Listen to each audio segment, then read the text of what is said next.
Welcome back. This is Miss Parsons. We are going to start Chapter 8 of The Chocolate Touch.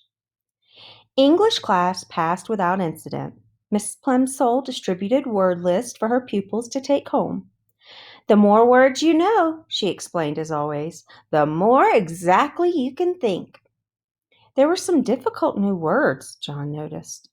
Avarice, indigestion, acidity, unhealthiness, moderation, digestibility. As Miss Plimsoll explained the meanings of each one, it seemed to John as though they all had a special bearing on his present uncomfortable condition. At last the bell rang. Very well, class, Miss Plimsoll said. Time for outside activities. Good afternoon. Good afternoon, Miss Plimsoll. Miss Plimsoll gave the signal for dismissal, and the pupils in the front row filed out, followed by those in the second row, including John and Susan. Susan played a violin in the school's orchestra, and usually she and John went to the rehearsals in the auditorium together. This time, Susan hurried on ahead of him. John followed very slowly. The members of the orchestra were sitting at their music stands on the auditorium stage when John, carrying his dark blue trumpet case, got to his chair in the brass section. Mrs. Quaver had already begun to explain a difficult passage to the girl who played the flute.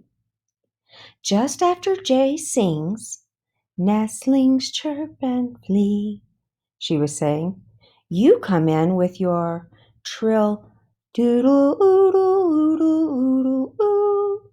Do you see the place in your score? Good."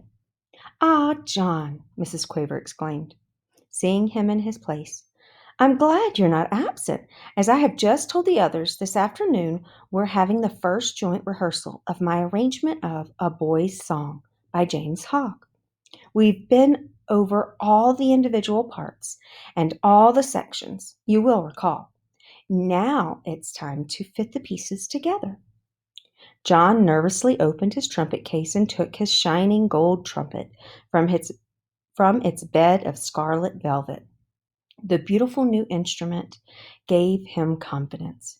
He worked the valves nimbly with his fingers and looked up at Miss Quaver again.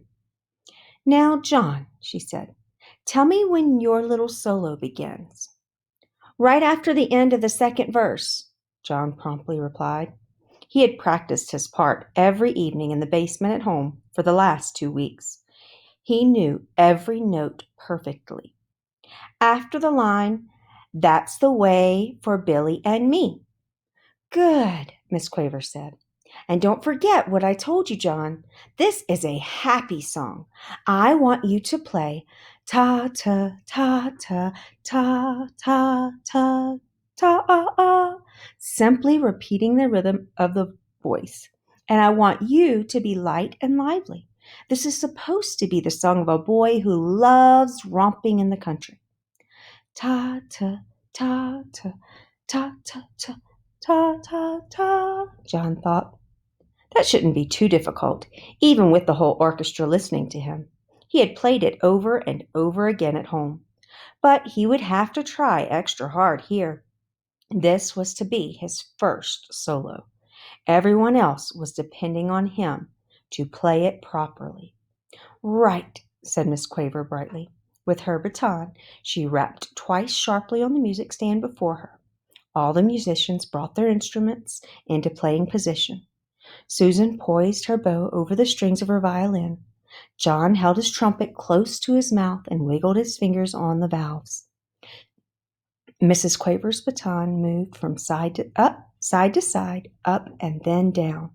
The cymbals clashed and the drums thumped. The pianist brought his fingers down on the ivory keys of the piano. The violinist and cellist made their weeing and whumping sounds. All were in perfect unison. The rehearsal had begun. After the introduction, one of the older boys began to sing.